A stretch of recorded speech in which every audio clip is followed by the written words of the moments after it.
Hey there, everybody, it's Lore Seeker, and it's been a while now since my last angry rant video made over whatever stupid decision Wizards of the Coast has made lately, so I figured, why not make a Lore After Hours talking about the recent banned and restricted announcement for March 31st. You guys are probably going to get this the day after, or maybe 2 days after I'm recording it, as I see it, and for the whole, it's not that bad, a ban list, but there are some questionable changes that I'm not too fond of. And I'm sure that the community isn't too fond of either, although for Modern especially, I bet there's going to be some people who are absolutely stoked to see it. So let's just go right down the list in the order it's printed, with no changes to Standard, no changes to Pioneer, and for Modern we have an Underworld Breach being banned, which I'm not terribly surprised that Underworld Breach is getting hit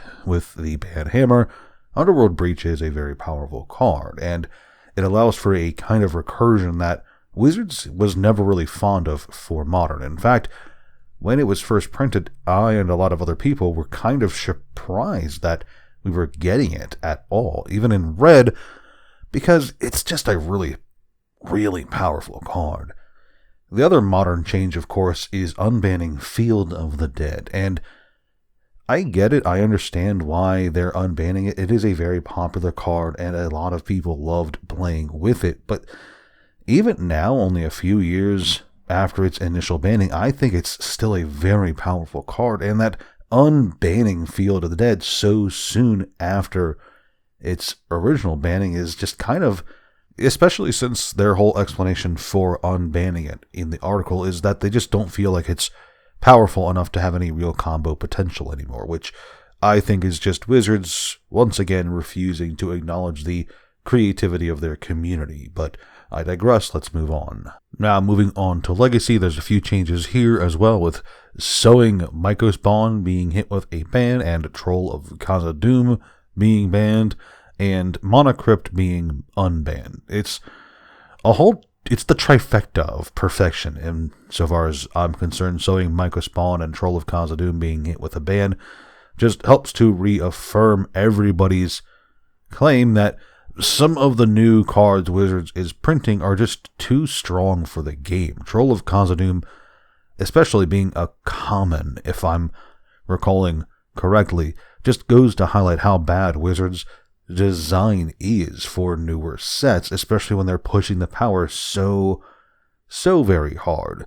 Sowing Mycospawn is not particularly surprising to me. It is a really strong card, but I'm kind of shocked that it got hit over other cards, especially from Modern Horizons 3. The Mana Crypt unbanning is kind of strange if you think about it in terms of the overall state of the game, especially since this card was just hit with in Commander. There's a lot of Commander players who still held on to their crypts, hoping that they could play them again and that it would swiftly be unbanned in Commander. But here we are with it being unbanned in Legacy.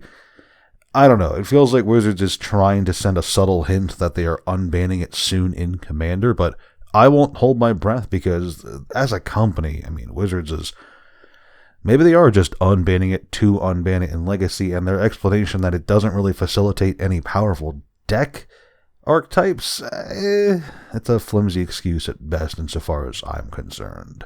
The final format to get any changes is Pauper, and this is the big one because there's a lot of bannings here and even some unbannings, and it seems that Gavin Verhey is dedicated to his goal of shaking up the format because this is a wild ride here, I'm going to be honest. Basking, Brood Scale, Kuldotha Rebirth, Deadly Dispute, and Kitchen Imps being banned, that's crazy to me.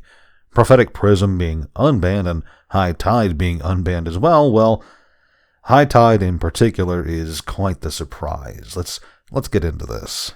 Kuldotha Rebirth isn't that strong of a card. You pay a mana, sacrifice an artifact, and you get some goblins out of it. That's strong, but it's not terribly overpowered in the entire Pauper format. Kitchen Imps is a bit more understandable. It's a powerful 1-drop 2/2 with, I think, flying. Yes, flying. And it's seen universal play in pretty much any deck that can trigger its mana cost, its madness cost, I should say.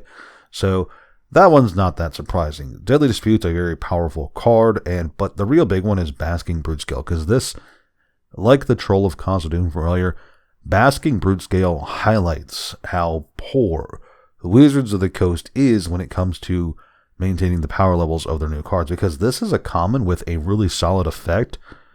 Like, I've seen rares and mythics with worse effects than this 2 cost common. Like, this is a really solid card with a lot of combo potential, and the fact that Wizards just never saw that until it was too late is kind of annoying.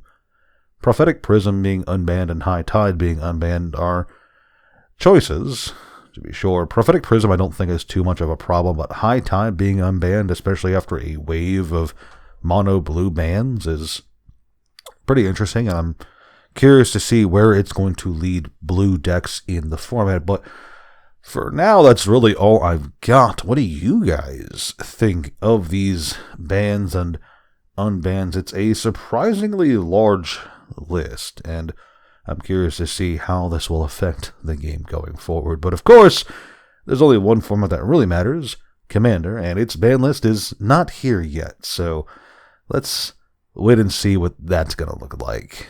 Ciao.